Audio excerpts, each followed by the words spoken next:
guest, Tunde Anthony, joins us now, who's also a member of the APC, to give his perspectives on the development within the House of Representatives. Thank you for coming on this morning. Good morning. Thank you very much. Well, clearly, this is a situation that needs to be sorted out, but is there any way out of this from what you've seen?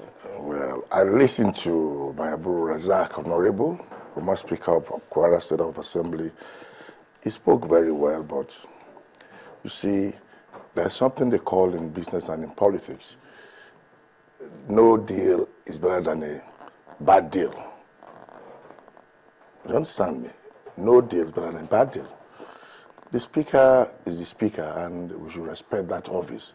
At the same time, he should as well respect some certain institution as well that he knows, he has always embraced. He was a cabinet member in the last House of Representatives under the last Speaker. And it's very clear, the rules of the House. Rule 37 says in the House clearly, a new member cannot be a principal officer. It's very simple. And we are all aware that in the House, we have only 2 members from the Southeast who are new members. So trying to place sentiment or spread things out, I mean, when it comes to that personal thing, I think we are in a level that we should not use sentiment on everything. When, as a show of weakness, I want to bring you in for a short period of time for you to know I understand and I sympathize with your own cause. Which what is going on now. It's very easy for somebody from the East or Yoruba man to tell you that we have a president from the North, we have a Senate president from the North, we have a speaker from the North, we have a CJ from the North. Do you understand me? But hey, you know what? It could be another thing. People start talking about that and making it an issue. But for those of us who are deep enough to understand that some things happen and some things are just there. There are precedents there. We don't need to bring in new arguments on them. The letter to the Speaker was the names of the principal officers of the party. Which some people say your party had no right to write. Well, some people, I'm going to say some people. On the floor of the House. You understand me? In fact, they say it is illegal. Well, now it is illegal. Because it's an internal party issue. Well, so if it's an internal party issue, thank you very much, then who wrote to the Speaker? The chairman of the party. Not. They wanted the Speaker to read the letter on the floor of the House. You see, you guys know better, you understand me, about what we are talking about here. You understand me? Even in a battle, the last House, Mulika and Tambawal were in a battle, right? At the end of the day, Mulika, the party still wanted Mulika to be the majority of the House, and that is the position of the party. It was acceptable. Do you understand me? There was no election to who the majority leader will be. It is the party that will decide that, and it has always been smooth. But they also said that they didn't force or foist it on their members, the PDP. They didn't foist it on the entire House. They didn't tell them, look, you must read this. But when they got to the floor, it took a life of its own. They said it was a democracy. They had to live with it.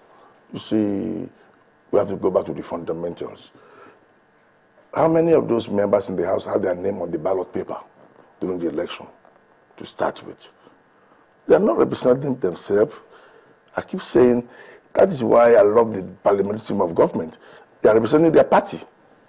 And if you accept that the party is supreme, yeah, I hope this resolution is talking about will be something that will be acceptable and fair. You understand me? To everybody. But the thing in a normal democracy, in a normal system we practice, as Chamberlain, Femi, you become automatically the Speaker of the House. There's no question about it. If you're talking American politics, are we practicing an abnormal democracy? We are, in a way, we are. Because you see, the American system of government we claim we are practicing is very clear. Nobody will come outside the rank and become the Speaker of the House. So why didn't your party follow that? Some people said your solution would have been a lot easier. I agree with you to a level that the party has their own, they made some mistakes in the follow-up to the process. the minority leader of the House will automatically become the Speaker of the House if the party goes into the majority.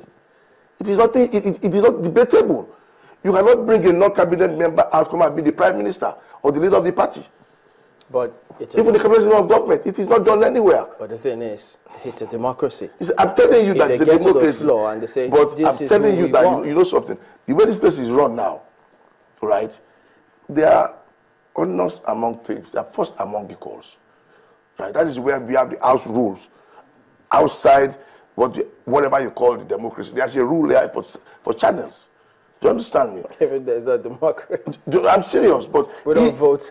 If you now come and tell me, oh, the minority leader of the House, who has been in charge of you guys while you are in minority, while you are struggling. No, but the point I'm trying to make is that they have their house rules. You sentiment, tribalists, states, regions, for nothing. I'm telling you. But they said we should grow. They said they have their house rules. Yes. And that whatever the party writes to them, the party can write. They can decide what they want. They can say that now, that the party can write to them. No, they don't have to obey the party. No, let me learn. But they're saying that, look, you can't foist it on the people, on the House of Representatives. That is what it means if the APC insists that they must read those letters. Because once you read it, it means that whatever has been read becomes it. You see, after that, the Speaker responded with his bad deal to me.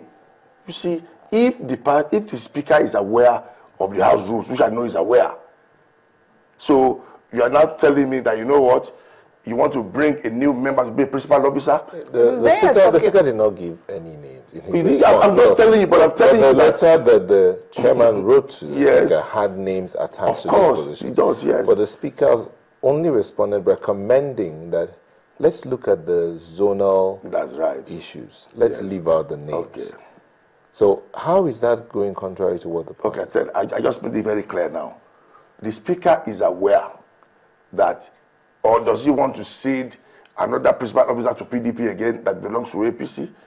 If we have two new members from the Southeast... How would he do that? Okay, if you have two members from the Southeast, and Mr. Speaker is proposing that a principal officer will come from the Southeast, how will that... So you're saying there are only two members of the House of Representatives of the Southeast? That is it.